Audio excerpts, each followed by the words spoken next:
Welcome to Think Through, a monthly podcast where I, Dr. Nathan Hawkins, discuss philosophical topics with academics. In this episode, I speak to James Tartaglia, who is Professor of Metaphysical Philosophy at Keele University and the author of several general audience books. These books include Philosophy in a Meaningless Life, Gods and Titans, and his most recent book, which is what we centre our discussion around, called Inner Space Philosophy. In this episode, we discuss how philosophy could be presented, the importance of philosophy to culture, whether everyday life is real, and the nature and consequences of materialism.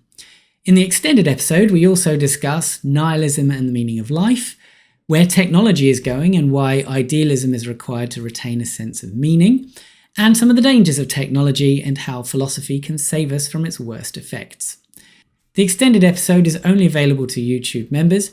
You can join for as little as $3 per month to get extended episodes of the podcast and other exclusive videos and content. Membership is what enables me to do what I do, and I'm very grateful for all who support me this way. I hope you enjoy the episode. Thank you very much for joining me today, Professor Tartaglia. When we're thinking about inner space philosophy, who is your target audience and what do you hope the book might achieve? I was hoping to write a book that should be accessible to pretty much anyone for the first time ever. But my previous works, I've tried to keep them reasonably accessible to an informed audience as well as to academics, but it's always a very difficult balance to strike.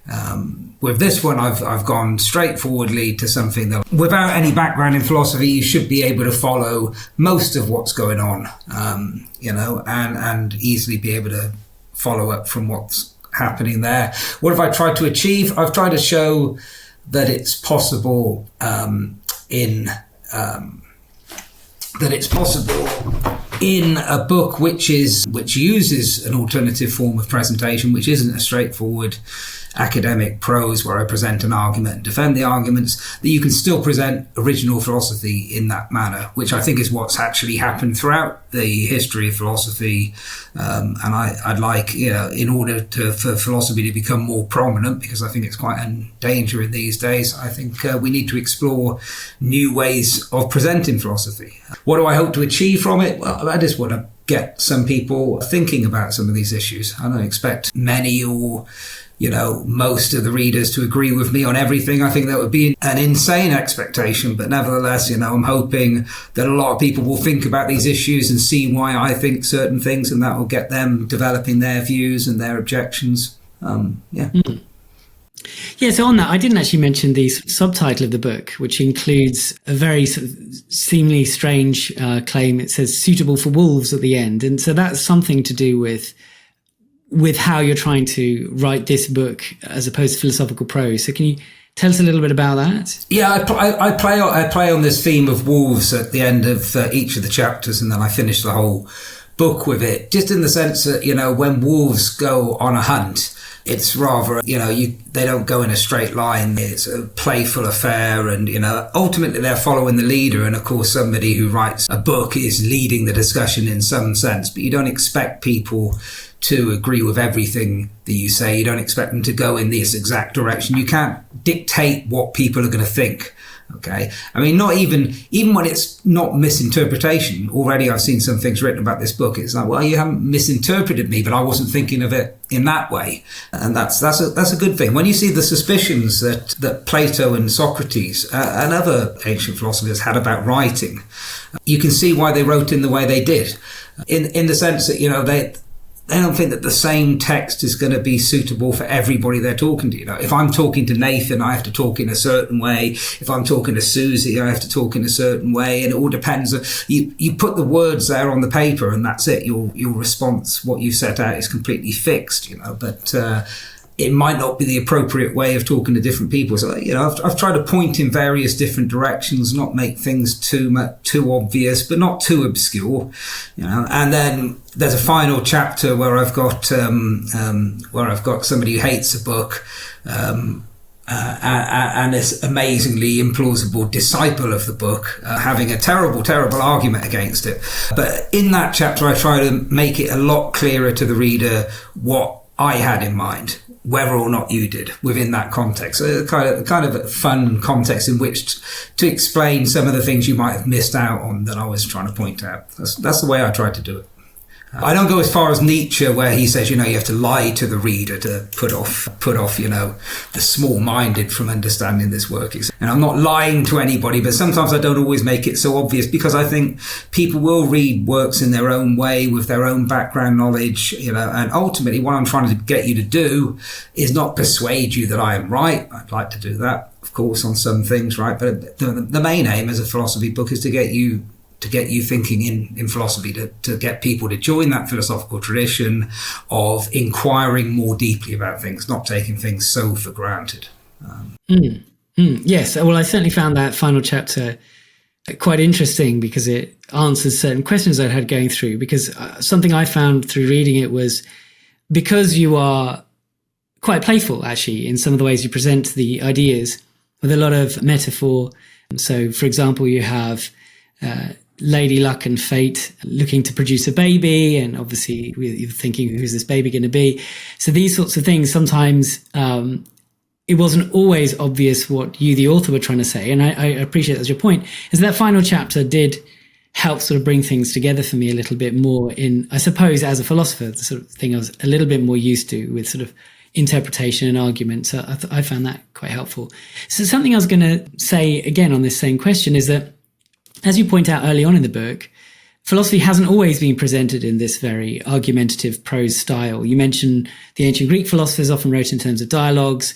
We have Parmenides, who's probably my favorite pre-Socratic, is my favorite pre-Socratic. Same here. Yeah, okay, yeah. Well, that doesn't surprise me, actually. It has this beautiful proem at the beginning in it.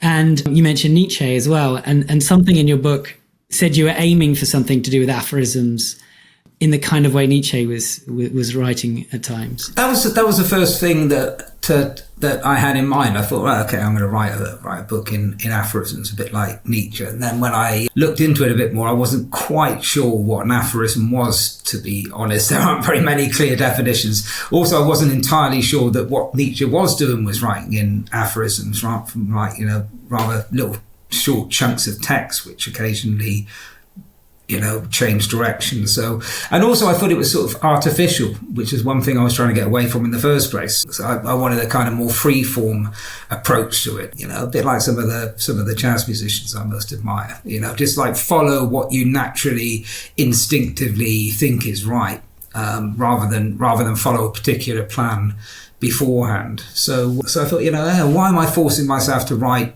everything in one paragraph or two paragraph chunks or whatever? That might work for him, wouldn't necessarily work for me. And there were other things, like, so you mentioned the Lady Luck dialogue. That's my tribute to Lucian, I think, because he often invents these characters and writes in that way. Probably trickier to understand than the other chapters in the book, but I think hopefully I didn't hide the ideas too much, but hopefully we'll get to talk about that one at some point. So another sort of theme that came to mind when I was reading your book is the way in which chapter 5 has this character, Gambo Lailai, I hope I'm pronouncing that correctly, who is a cynic philosopher who is talking philosophy to people that will listen, but he's also performing it.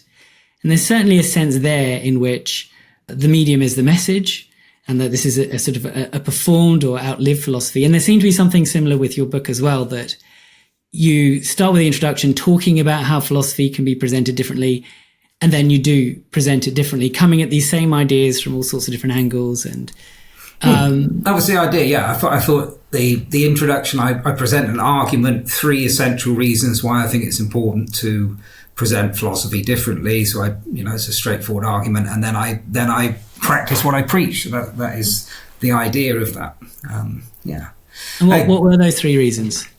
Well, one was to counteract insularity, because it seems to me that unlike science, philosophy doesn't have any obvious payoff to the public.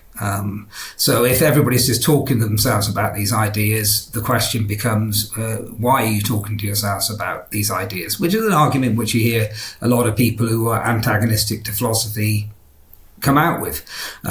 In my previous book, Gods and Titans, I did the introduction of the book. I just go through lots of people saying how much they hate philosophy and how philosophy is a waste of time, etc. And you see this reflected in the institutional pressure that's put on the subject across the world. So I think those people have got a point. That philosophy doesn't have any technological, there's a reason for scientists to talk to each other in technical terms, okay, because their doing so ultimately produces something. What are we producing in philosophy? If we're not producing understanding that other people can share with, then you might think that the questions are without significance. So that was one of the reasons. Another reason is, if you think like that, then if you have a standardized format, which we do, which is borrowed from the sciences, then that creates unearned metaphilosophical pressure. Right? So if there's a certain way that you have to write an article, okay, even if you say, I don't think of philosophy in that particular way, you've already conceded the point in a way. You've written it in that way. It's unearned. And another reason, it seems to me, is this is a major feature of the history of philosophy. You mentioned Parmenides, Plato, Aristotle originally wrote in dialogues as well. You've got, with Islamic philosophers, you've got novels being explored in the Middle Ages, to express philosophical ideas. And, this is not this is so recent, right? This is so recent. You look at the first half of the 20th century, you've got Camus, you've got Sartre writing plays, right? You got, Cioran and his aphorisms. You got Wittgenstein and his, aphorisms, which, as I said, get quoted as if they're magic spells within contemporary philosophy. So we're not allowed to do that sort of thing, right? Wittgenstein was the greatest. He's a superb genius, right? Okay, but you can't write an aphorism now, unless it's for a sort of second grade work for the general public. Rather, what I have to do is write in a very technical way in an article in a manner that only other people who are in the business could possibly understand it. And frankly, right, the fact is, why do most people read those articles? So that they can quote it in their own articles to further their own careers. Okay. Now that sounds like I'm entirely condemning, right, this approach. I'm not. It's the most useful way, professional to professional, presentation is the most useful way to sort out many technical issues in philosophy. It's quicker, it's easier, it makes sense. Okay. And okay, I am slightly cynical in my thoughts about how some of it is read, but still a lot of people are genuinely interested in what the latest response to, the problems with set nominalism are, and then you just want it presented clearly, and they might be useful to have a reference to certain literatures which you might not know so well. But if that's all philosophy is, I'm with these, I don't like to be with those guys, but, lots of these popular spokesmen for science who say, what a waste of time, what a joke, why bother with that? Close down the departments, let's have an end to philosophy. Well, if it's going to be entirely, but it's such a recent change. I feel like philosophy has shot itself in the foot. Over the 20th century, what we have is a situation where the world, or at least, the influential part of the world, right, the rich part of the world, if you like, is getting more secular. There is less of a religious influence on culture. And what happens during that period where religion moves away? And of course, religion always has a massive philosophical element to it. Religion moved away. Philosophy, it seems to me, just put its head in the sand. This could have been a point, and at the start of the 20th century, it looked as if it was going to happen. But this could have been a point where philosophy stepped up, and we made our society a little bit more philosophical. What it's actually happened is we've become less philosophical. Anybody who's actually talking about it usually hates it. There are so many enemies of philosophy out there. That's why I go out of my way to try and defend our discipline. I don't like to think that I've devoted most of my life to a complete waste, because I don't think I have. I just think these people who hate it just don't understand it. Right? And a few minutes after they've said how much they hate philosophy, they usually come out with the most crashingly stupid and naive philosophy, which they don't even realize is philosophy. So yeah. Anyway, those are my three reasons. Unearned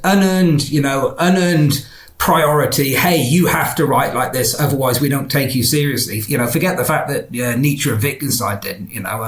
They're just historical curiosities from the past. I mean, who believes that, right? Okay, so that's one. The insularity, which makes it look like a waste of time. I don't think it's always a waste of time, as I've been explaining, okay? And sometimes it's extremely useful, but, there must be some way of connecting with the public. There must be some way of doing something for our society generally, otherwise, why are we doing it?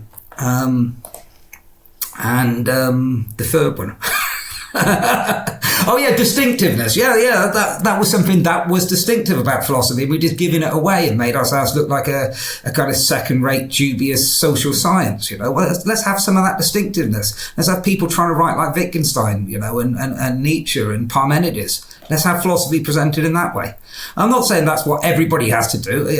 Anybody who thinks that, my book is a sort of kind of fascist imposition, it's like all philosophy must be written this way. I mean, how stupid do you think I am? Of course I'm not saying that. Why would I say that? Why would I say something so utterly crashingly stupid? Anybody who thinks that kind of like read more than the first few pages of the book, that's not what I'm saying at all. I'm saying this is something else that we could do, right? Why don't you join in too? Here's a reason for thinking that these options are available. Yeah, so I mean, this theme about how optimistic or pessimistic we might be about philosophy is something we'll return to. But since we're on the subject, I can't help but say a couple of things. So, I mean, first of all, I completely understand about how you kind of get your wrist slapped if you go away from the well-worn path. The only C I have ever had was when I tried with Parmenides to interpret it by fleshing out his poem in other ways and filling in some of the gaps by writing a poem, trying to follow the same lines. But I got a C for that. But I had said I was going to try something different, and so I was allowed to resubmit, and then I did the usual, and I got my usual grade. Well, there you go. So, perfect example of how the academy forces you to conform. Yeah, and never tried it again since. So, yeah, that's definitely true. I also do share your optimism about philosophy and its potential role in culture. So I know this is slightly off the specific theme, but yeah, I'd recommended to you before Collingwood's autobiography, and I think he was touching on something there, that as religion as a cultural force was in decline, especially at the late 19th, early 20th century, obviously accelerated after the wars, there needed to be something to fill that space. And philosophy was sort of ideally positioned to do that. It can ask the same sorts of questions about meaning, as you know, about the deep nature of things, about the relationship of our mind to reality and how we fit within the world, and ethical questions. But it was at the same point that as religion was declining, that philosophy did become more and more technical in nature, certainly in the Anglosphere. And that was something that I think was a real shame, that the idealism of the British idealist movement was equally going into decline. And you look now, I hear some of the new atheists they're a little too proud to fully admit that they were wrong, but they're certainly seeing that what has replaced religion now seems to be politics, but a certain kind of tribal politics, whereby, regardless of whether, you think there is meaning, we are meaning-seeking creatures, and when religion and philosophy are no longer so prominent, people turn to politics and causes of that nature. And obviously we need people to be politically engaged, but I think without the philosophy and philosophically informed thinking, then it becomes increasingly irrational. And it seems to have had the kind of problems that I think Collingwood saw may well arise, although for him it was fascism that was his bogeyman that filled the space. And maybe now it still is as well, but it seems to be kind of a little broader in terms of the political extremes that have given people, I think, a sense of purpose or meaning. Yeah, great philosopher Collingwood. It's a shame that he was the end of that tradition. It's a real shame that idealism didn't carry on in Britain. To think where we were 100 years ago and where we are now. Agreed. So a quick plug. I've got a video where I interview an academic who I knew at Cambridge, who's a bit of a Collingwood fan, somewhat of an expert, and we discuss this exact question for anyone who wants to look that up. But okay, so you've mentioned here how you can have the sort of medium as the message with philosophy, how it should be important to people's lives beyond purely technical questions. And you've talked also as well about the connection between philosophy and religion. or at least the way in which they can play a similar role. So could you say something a little bit more about how you understand philosophy then, in terms of, is it something that we should align our life with, our philosophical ideas? How much of it's lived out? How much of it can play the sort of role that religion plays for people or society?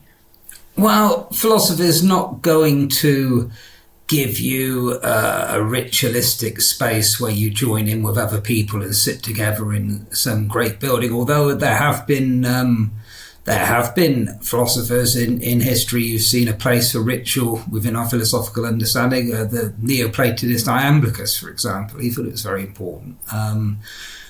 But I don't see that as entirely desirable.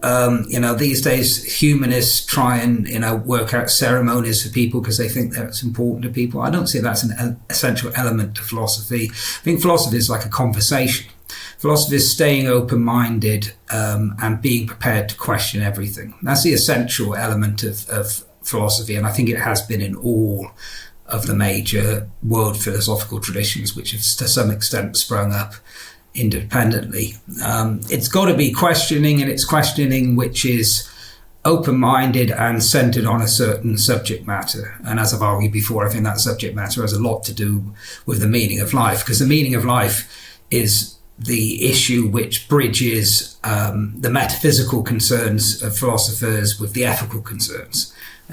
So that's the sense in which I've argued for a long time now that that's the kind of subject matter that draws philosophical questioning together. But what's important about it is you think things through for yourself. You don't accept things on authority. You're a wolf, right? That's the idea.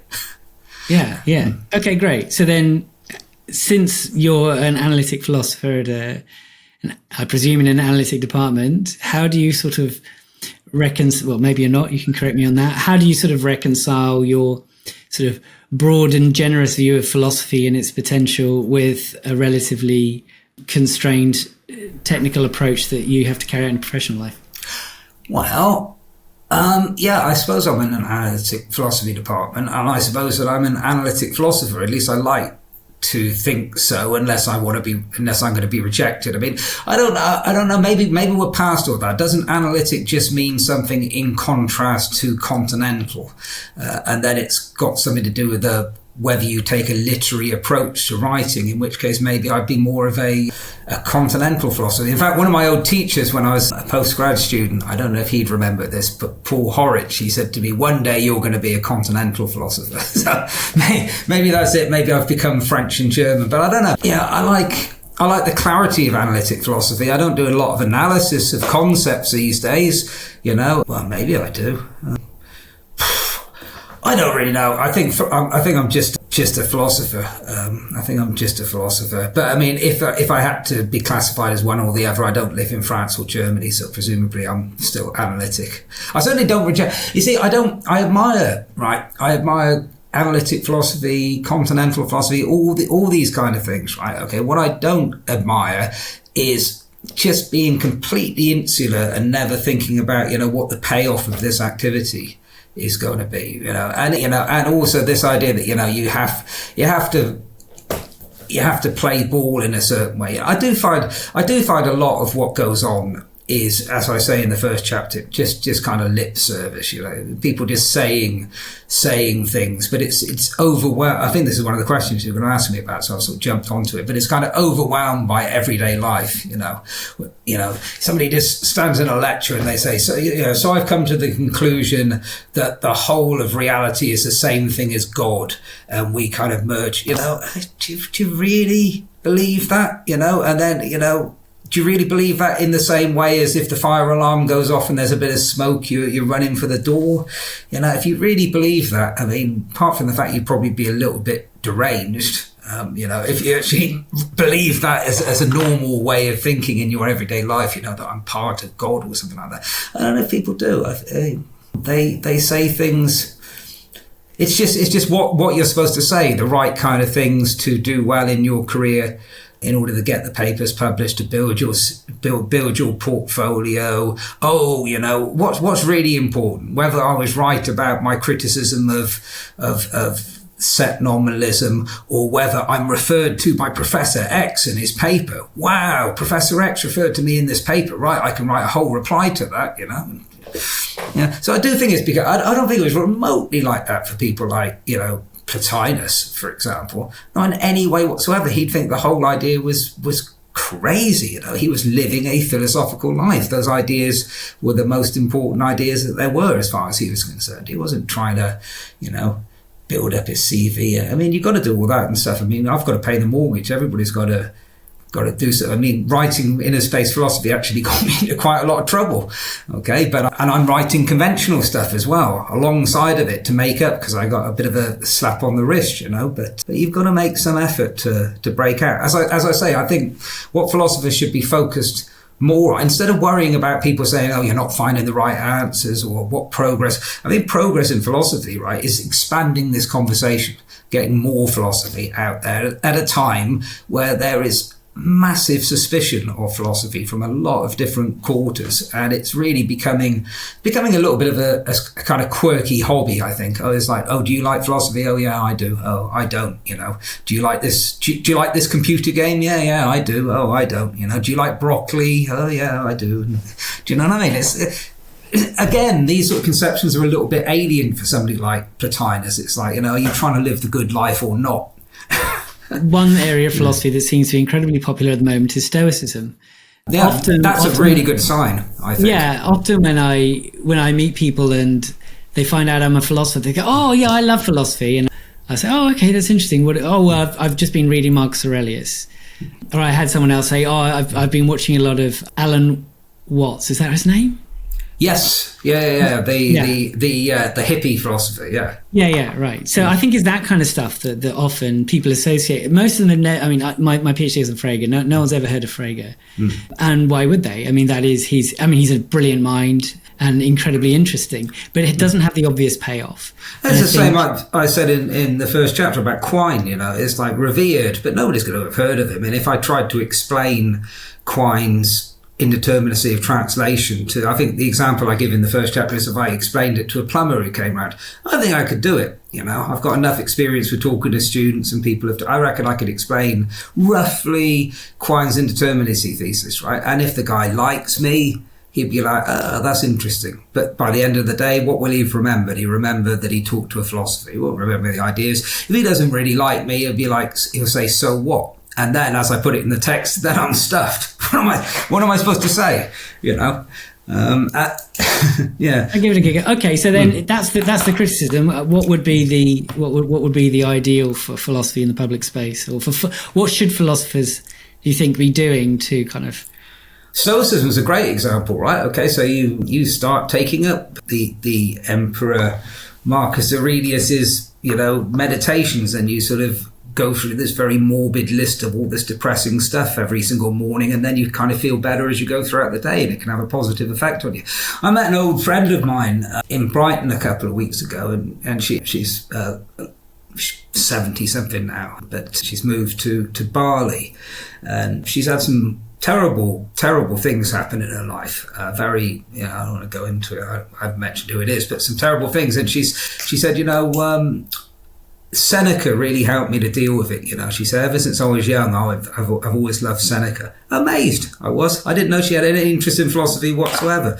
But, you know, that sort of stuff is representative of ancient wisdom, and it can really help people. And Stoicism is a very easy one to understand. You know, I wanted to talk about cynicism and you know, Platonism and some of these other traditions, which are all there waiting for people to discover them, which many might think, as lots of the ancients did, were superior to the Stoic point of view. Yeah, that's what philosophy should be doing again. It should be offering people ways of life, I think. Well, I agree. I think the reason I came to philosophy was because I had certain religious questions that I was wanting to explore in a different context. So for me, it was all very meaningful and very relevant. And I think, whereas I have met a lot of cynicism amongst some colleagues, where it is a case of by the numbers and sort of a little bit more, or very just pessimistic about philosophy and what its potential is. And I've always been the only optimist in the room. So that's partly what wanted to talk to you about, because I think philosophy has a very important role to play. And as some people might know who watched other videos on the channel, I think British idealism was trying to do something like that with philosophy, trying to make sense of how do we understand what it is to be human and interact the world post-evolutionary theory and things of that sort. And so I think those questions sort of, it seems to me like the baton was dropped a little bit and needs to be picked up, which leads us very nicely onto idealism as well, because I suppose you mentioned some of the ways in which you might be more continental in spirit because of the literary style that you're open to and so forth. But it's also quite unusual to have analytic philosophers who are idealist. That seems to be much more associated with the continental tradition. So, yeah, I'll ask you something specific. In chapter 1, you call chapter 1 that you say the everyday world is real, but often idealists, or F.H. Bradley, someone that we both know, for example, would want to call that appearance as opposed to reality. Yeah. So how do you kind of combine sort of idealism with this idea of the everyday world is real? Well, I'm glad you picked up on that. You're the first reader who has. Yeah. Okay. So there is a really big tension there. Okay. So the first time, I'm saying throughout the chapter, and the chapter is called "Everyday Life is Real." Okay. And I think there's a certain sense in which that must surely be true. Okay. So, if I don't know, if 1 million people watch this video, you and me will be very pleased about that. Okay. It kind of shows our how much, credit we give to everyday life, so even if we're like in an academic context, actually, I can't really be sure that I'm not dreaming, there's a big sense in which you believe that this is for real, when you react in that kind of way. So when I say everyday life is real, I mean, it's something that we believe in, okay, that we genuinely, that the kind of narratives we built around our interactions in everyday life are genuine. But clearly everyday life can't be metaphysically fundamental, okay? I mean, whether you're a physicalist or an idealist or a panpsychist or whatever, there's, some sense in which there's a more basic unit of reality than pens and PCs and T-shirts, etc. Okay, so there must be some other sense in which that some other sense of real. Okay, and then I talk about this parade of philosophers from Plato and Plotinus to Xuanzang and these various others, and what they're all trying to do is they're all trying to connect the genuineness of their belief to their metaphysical beliefs. Okay, so that's the transition I was working for there. Okay, the story of their lives. Okay, so I'm sort of, when I'm later on contrasting thoughts and stories, right? Stories of their lives are very much connected with trying to believe in another metaphysical reality to the same extent that you have this genuine belief in everyday life. So that's a connection I'm trying to make. So if we could get to the point where, put it simply, I think it would be good if we could get to the point where, like those guys, what's as real to us as, 1 million people watching this video is our belief in the true reality of nature is conscious, or something like that. Okay, they strike us as significant. There's no sense in which the one is just something you say when you're doing philosophy, or something you say, or that's the most defensible view I can come up with in metaphysics, or panpsychism's getting a lot of people published at the moment, I should write something on idealism. I'm not immune to these thoughts. Likewise, as you say, British idealism, that's something you can write about. But when it's as significant to you as the kind of things that happen in everyday life, then philosophy meets life, if you like. Right, and that's the ideal. But so that would be, I'm still trying to understand then, and I appreciate obviously you're writing this for a more general audience, so you're using language in a less precise and technical way to normal, but it sounded to me then as though you're saying everyday life is real in the sense that we take it seriously, and it's sort of our starting point of what's important or matters to us. But we have, from an intellectual point of view, a realization that it's not fundamental or basic. So you're using real in sort of two different ways here? Yeah, I guess you could say everyday life, we act as if everyday life were fundamental, even if we have views about something else being fundamental. And then the idea is to bridge the gap between we act towards what is fundamental as if it were fundamental. So we don't just pay lip service to metaphysics, rather we have as realistic an attitude to it as we do to everyday life.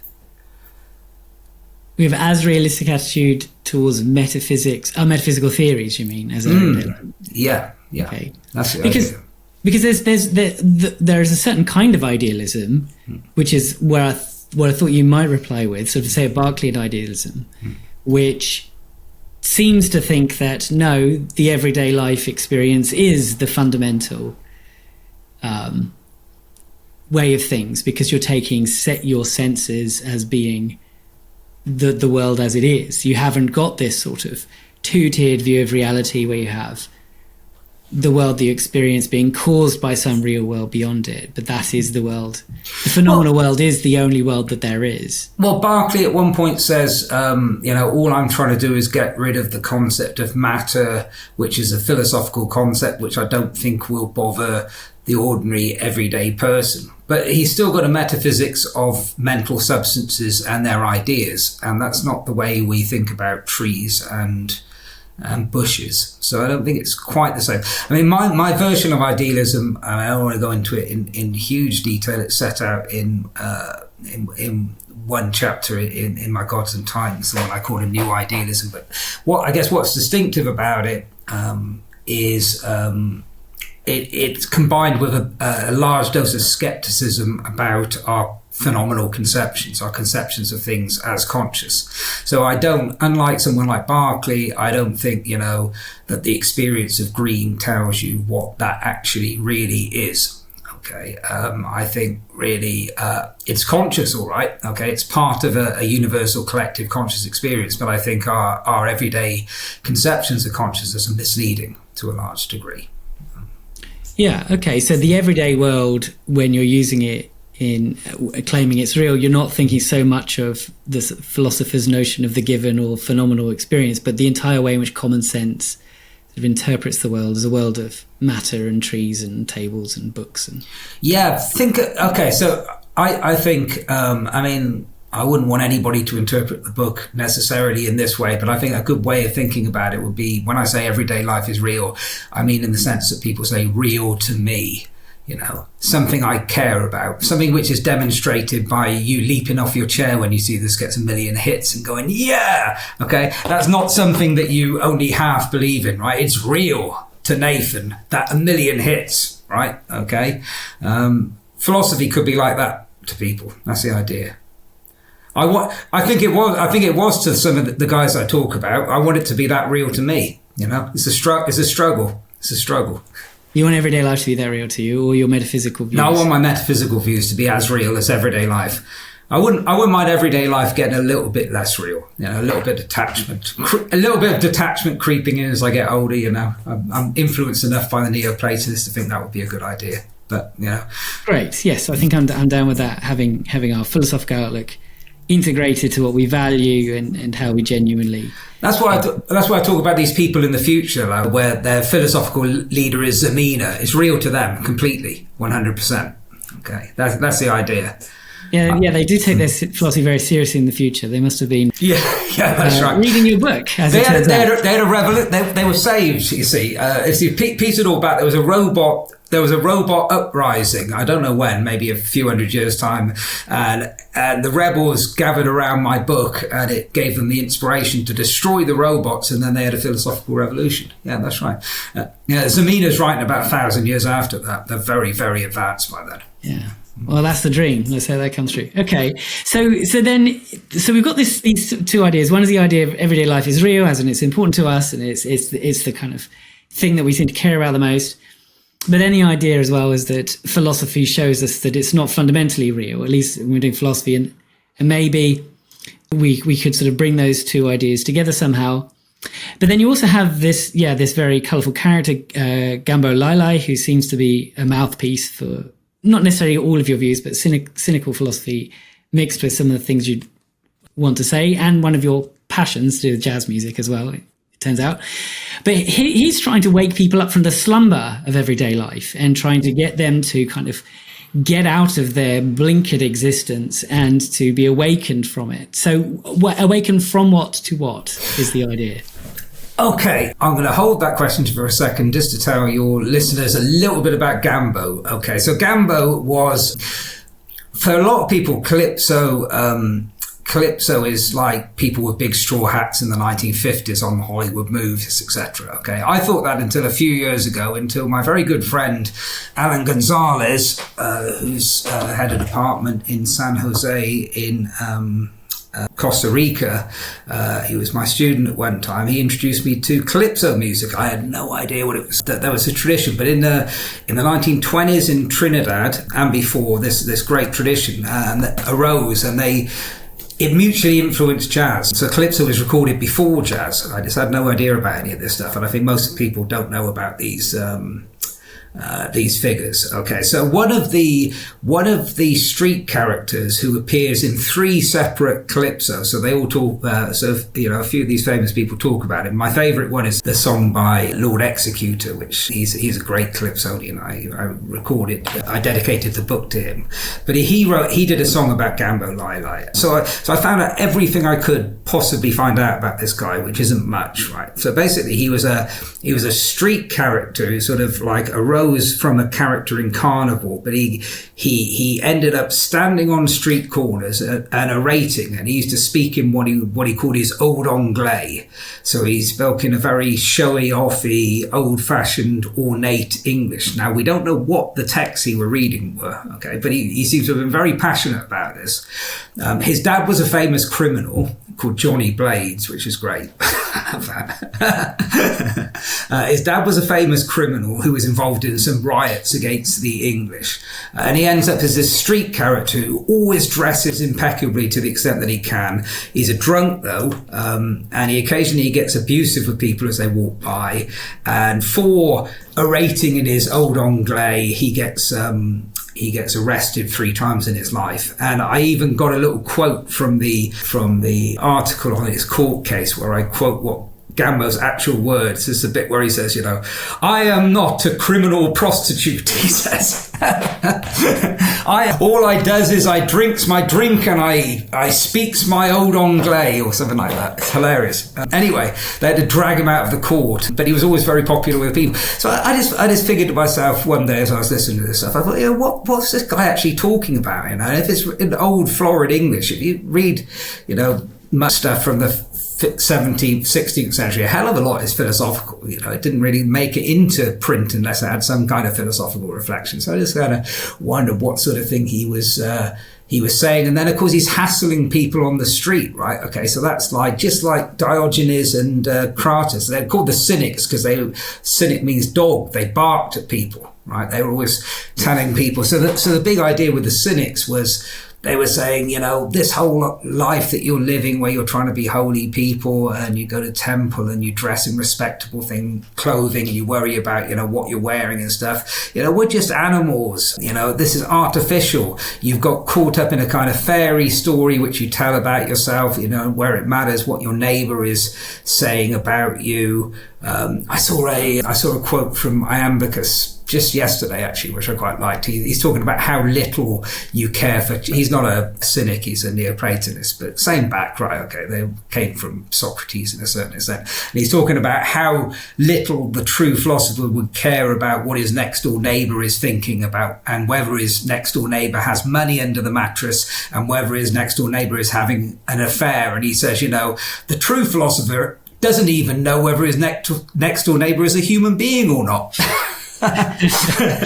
Yeah. Right. Okay. So anyway, that's a very long way of. So then I kind of imagined, given it's Trinidad where there's steel drums, were invented, I imagined him rather than sitting in an amphora like Diogenes does, he sits in a big steel drum, and then I wrote the chapter in the style of Diogenes Laertius, who did this. Occasionally breaks into a little poem in his book, as he tells you about, like Russell quotes in History of Western Philosophy about Empedocles. I don't know if you remember this one. Empedocles, that ardent soul, leapt into Etna and was roasted whole.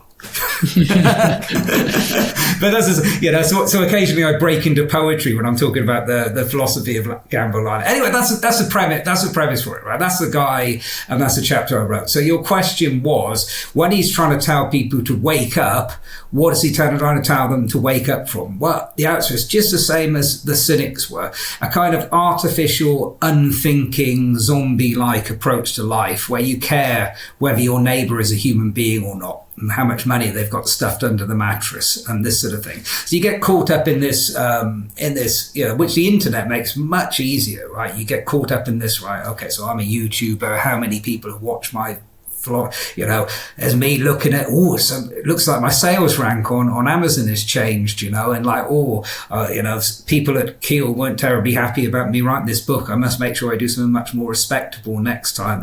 And you kind of forget the fact that you've just been thrown into this world, that, you're going to die. You think about the nature of this reality where you're actually here, right? And, for the cynics, it's all about trying to live a natural life. For my Gambo Lyle, I think what they want you to do is break out of this trance in order to take more control over collectively how our future develops. Because I think our future has changed a lot since the Greeks, because technology is so overwhelmingly powerful now that unless we, I feel like unless people get some control over how it develops into the future, that we're going to be in trouble. I don't think it's something that can be left to chance and the free market anymore. So that's what I want. That's what my Gambo wants to wake you out of. He wants you to wake you out of just getting on with things and not, and treating things as if it's like you're part of a big story.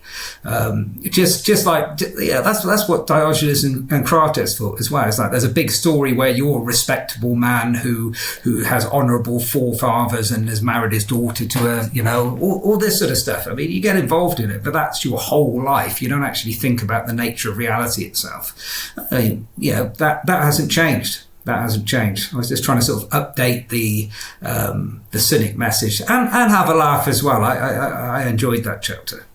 All the reactions I've seen so far, most people have enjoyed that chapter. So I hope it. Whenever I type Gambo Lyle into the internet now, it comes out of my book. I brought him back. I brought back Gambo. His memory has returned. There was this. I was going to say, there was this one guy, this record producer, talking about. It was it? I can't remember who it was now. Some guy who was around there in the 1920s. He said Gambo Lyle was the strangest creature I ever saw in my life. He said, and imagine him with his top hat and his cigar on the speech, talking on the street, talking his old Anglais. Yeah, well, but he was such a colourful character. I was interested to, and there's enough in there to make you think that he was a real character. I can't remember whether you said something at the beginning of it or if it just sort of came through. So I did. I Googled him and your book sort of popped up pretty quickly. So I realised that he was obviously a thin character that you'd embellished quite nicely. So that was interesting. So, okay. So I guess the one thing then that still hovers over about this is that on the one hand, then maybe this is just a tension that you agree with or you're happy to live with, is that everyday life is real, but there's also this call to not get too sucked into your everyday life. I mean, so you gave your example. Getting 1 million views on a video would be very real to me, or winning the lottery. But in some ways, however real that might be, we need to also wake up from that kind of reality. Or maybe is it that as your values and what you concern yourself with in your everyday life aligns more with the kinds of things you discover philosophically or as being of real value, that what becomes real to you is something that is. That all sounds about right. There's subjectivity and an objectivity in tension here. I think, right, that getting 1 million views would be very real to you, right? Let's suppose also that you move more in the direction of a life as somebody like Plotinus or Zhuangzang, where the philosophical ideas are very real to you as well. Okay, seems to me that if people move in that direction, so that the philosophical ideas become more like the winning the lottery notion, okay, then the kind of sleepwalking that we have through life where you just buy into the latest tech, VR or whatever it happens to be because it sounds fun, rather than taking some sort of conscious decision on how the human race develops, is going to become lesser. The more philosophy becomes real to us, the less how much money our neighbor has under the mattress, and winning, getting 1 million clicks is going to become a little bit less real to us. It's kind of a balance. But the second thing I'd say on this is, in a way, right, this discussion we're having now is makes me pleased, because it's the aim of the book, which is to get people to think about reality. So yeah, okay, the book points in a few directions on what reality could mean. That's good, right? So in trying to make sense of that, we're thinking about reality and different things that it can mean to us. All right, that sounds like a good a good way to sort of encourage the conversation. All right, so we'll talk about technology in a minute, because it's obviously a big part not only of this book but of other work of yours. But before we move on, you're critical of materialism in the book, and you seem to strongly link it with this anti-philosophical stance. Now, certainly, as you have said, anti-philosophy is in many ways part of our landscape now, that people are cynical about philosophy and what it can do, and it's retreated from culture. And we've also seen since the early 20th century massive technological progress. So there's a historical association there. Do you think that there is something also ideological about the two?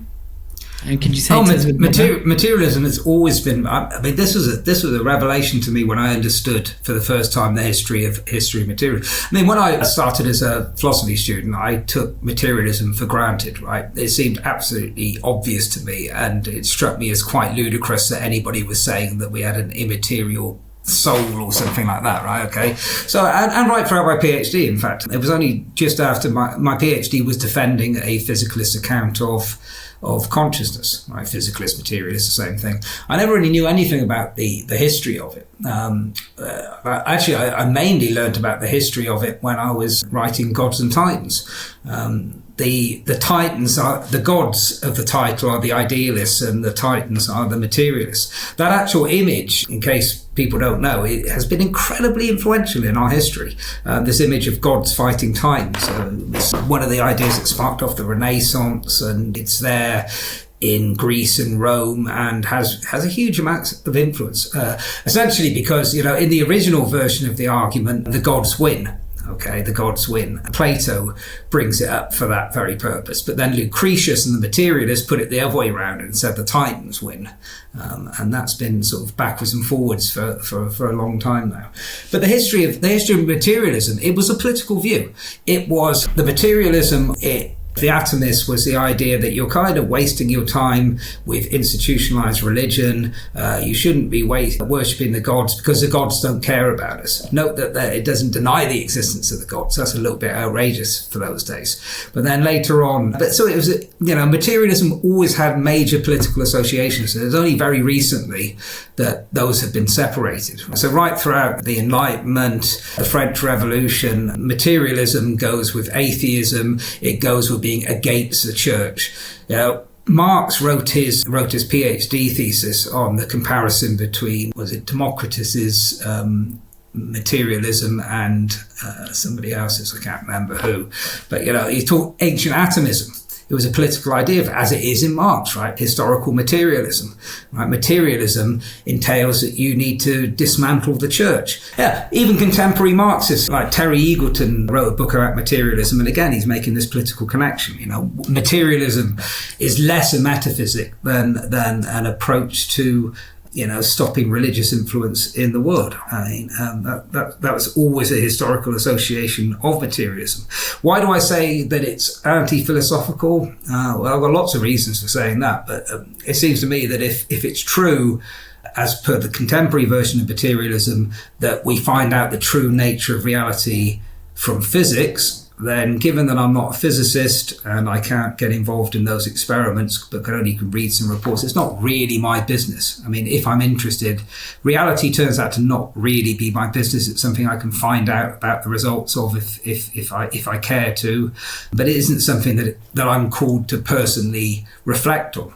And also materialists tend to hold that view on a lot of things, It's like, these are things to scientifically investigate, but the idea of individual reflection on them is ruled out. And also materialists like to kind of equate their position with science. They like to see, this is part of what made materialism popular in the 20th century was arguing that, anything apart from materialism is anti-science, So, this is the kind of argument that Quine and Smart use that influence people. You're believing in something mysterious if you're a dualist, something outside of our physical understanding of the world. So suddenly our physical understanding of the world becomes metaphysically complete, right? Rather than something which can be interpreted according to various different metaphysical understandings. So what you do is you collapse the distinction between philosophy and science, and then suddenly materialism becomes science. So therefore you can't criticize materialism without criticizing science. And then somewhere in this haze of confusions and conflations that's been thrown up, you forget the idea that there is such a thing as philosophy. And then you as a materialist come out and say, oh God, I wish philosophy would just go away. Why don't these departments close down, etc., etc. Already by then, it's no longer our business to reflect on ourselves. If you want to know yourself, you should read about the latest results in psychology. If you want to know about the world, you should read about the latest results in physics. I think it's ultimately an anti-philosophical attitude. Yeah, I'd 100% agree with you. And your undergraduates, they sort of come in with materialism assumed, and as you would say in your book, invisible to them. And a lot of philosophical thought seems to be in justifying a way of seeing the world that involves the fewest number of spooky objects and things of that nature as possible, and trying to exercise that from logic and from reason and somehow keep that all good and respectable. Okay, so, I have a few questions on that. I think maybe the first is that given that materialism does seem to be invisible, as you say, just sort of assumed, which means that, if people want to know the deep nature of things or what the world is like, they'll probably immediately think about knocking on the door of the latest theoretical physicist and not a philosopher.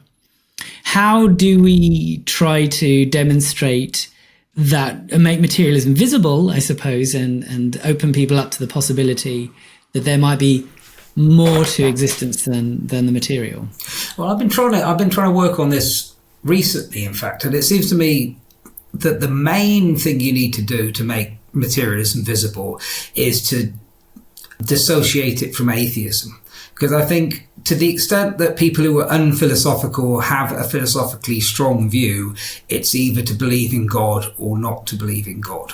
And I think, it's a very significant part of your psychology to not believe in God, for instance. And then I think that the reason people are instinctive materialists is because they believe that if you don't believe in God, you're a materialist.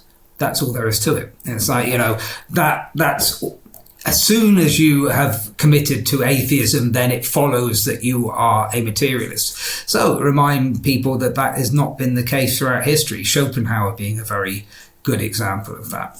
Another way I've been working on is just to remind people of how much idealism has to do with contemporary lives. If you're spending a lot of your time online, on the internet, etc., okay, the physical world is something which is just being represented, right? What you're really focusing on there is experience. This is the idea that I keep pressing, which is that experience is what we really care about. Whereas materialism isn't even sure that experience exists. It's a kind of, a popular view. And in my opinion, it's not a popular view, but in my opinion, when materialism is fully consistent, it becomes an eliminative position that experience doesn't exist. So I've argued this in length. To me, this is the main argument against materialism. As in, none of the more moderate versions of materialism are stable, I don't think. I don't think the identity theory is stable. I don't think functionalism is stable. I think it ultimately gravitates to eliminative materialism, the view that there's no such thing as consciousness. So I think Daniel Dennett was right.